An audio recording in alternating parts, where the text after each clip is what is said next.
Hi friends, welcome to cook to easy. ఈరోజు మనం చూడబోతున్న recipe అటుకులతో ఒక లడ్డు రెసిపీ అండి. చాలా చాలా ఈజీగా చేసుకోవచ్చు.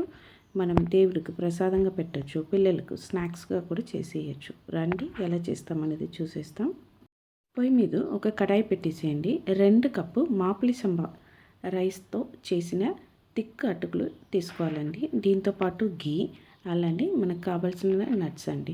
నేనైతే ఇక్కడ బాదాం అలానే జీడిపప్పు ఇవి రెండింటిని వేసి ఫ్రై చేస్తున్నానండి. ఈ ఫ్రైయింగ్ ప్రాసెస్ అన్నీ సిమ్లోనే జరగాలి. అప్పుడే మనకు అటుకులు, బాదాము, జీడిపప్పు ఇవి అన్నీ లోపల వరకు మనకు బాగా కుక్ అయి వస్తుందండి. అందుకని సిమ్లో పెట్టుకొని మనం మంచి వాసన వస్తున్నంత వరకు ఫ్రై చేసుకోవాలండి. కొద్దిగా ఈ ఒక్క స్టెప్పే టైం ప్రాసెస్ అండి. మిగతా అన్నీ చాలా ఈజీగా మనం చేసుకోవచ్చు. ఈ విధంగా మీరు ఫ్రై చేసి తీసుకున్నప్పుడు కరెక్ట్గా ఉందా లేదా అనేది ఎలా చెక్ చేసుకోవాలంటే, మనం ఫ్రై చేసిన అటుకులు అనేది చాలా క్రిస్పీగా అయిపోతుందండి. ఆ సమయం వరకు మనం ఫ్రై చేసుకోవాలి. సేమ్ టైంలో మనకు సువాసన కూడా భలే ఉంటుంది. ఈ సమయంలో మనం పొయ్యిని ఆఫ్ చేసి ఈ అటుకులు మళ్ళీ నట్స్ దీన్ని బాగా ఆరబెట్టుకోవాలండి. ఇది ఆరిన తర్వాత అండి మనం మిక్సర్ జార్లో వేసి దీన్ని పొడి చేసి తీసుకుంటాం. మనం ఫ్రై చేసి ఆరబెట్టి పెట్టుకున్న అటుకులు, నట్స్ ఇవి రెండింటిని మిక్సర్ జార్కి వేయండి. మనము స్వీట్నెస్కి తగ్గినట్టు 3/4 కప్పు నుంచి 1 కప్పు వరకు బెల్లం పొడి, అలానే ఏలకులు ఒక 3 ఇవి అన్నిటినీ మిక్సర్ జార్లో వేసి మెత్తగా గ్రైండ్ చేసి తీసుకోండి. అంతే, ఇక్కడ మనకు ఈ పొడి అనేది రెడీ అయిపోయింది. ఇప్పుడు దీన్ని ఒక బౌల్కి మార్చుకొని మనం లడ్డు అనేది చుట్టాలండి. మీరు ఈ విధంగా ఫ్రై చేసి పొడి చేసి ఒక ఎయిర్టైట్ కంటైనర్లో పెట్టుకున్నారంటే ఎప్పటికెప్పుడు కావాలో అప్పుడు మనము దీన్ని లడ్డుగా చుట్టుకోవచ్చు. అంతే, ఈ విధంగా ఒక బౌల్కి మార్చిన తర్వాత అండి నేను పాలు అనేది యాడ్ చేసి దీన్ని బాగా మిక్స్ చేసి పెడుతున్నా.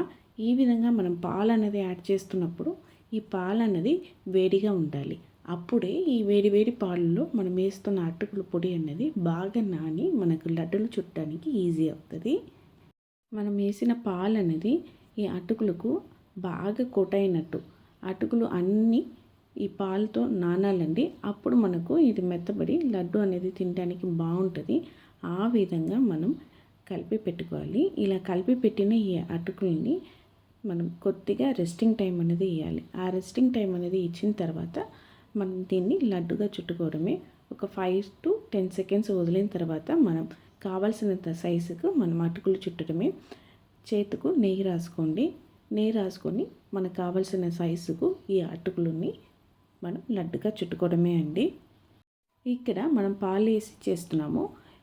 పాలు ఇష్టం లేదు అన్నవాళ్ళు మీరు ఒక 2 టేబుల్ స్పూన్ అంతా నెయ్యిని బాగా వేడి చేసి వేడి నెయ్యిని ఈ అటుకులు మిక్స్లో వేసేయండి. కలిపి పెట్టుకోండి. కలిపి పెట్టుకున్న తర్వాత మీరు ఒక 10 సెకండ్స్ రెస్టింగ్ టైం ఇచ్చి లడ్డుగా చుట్టుకోండి.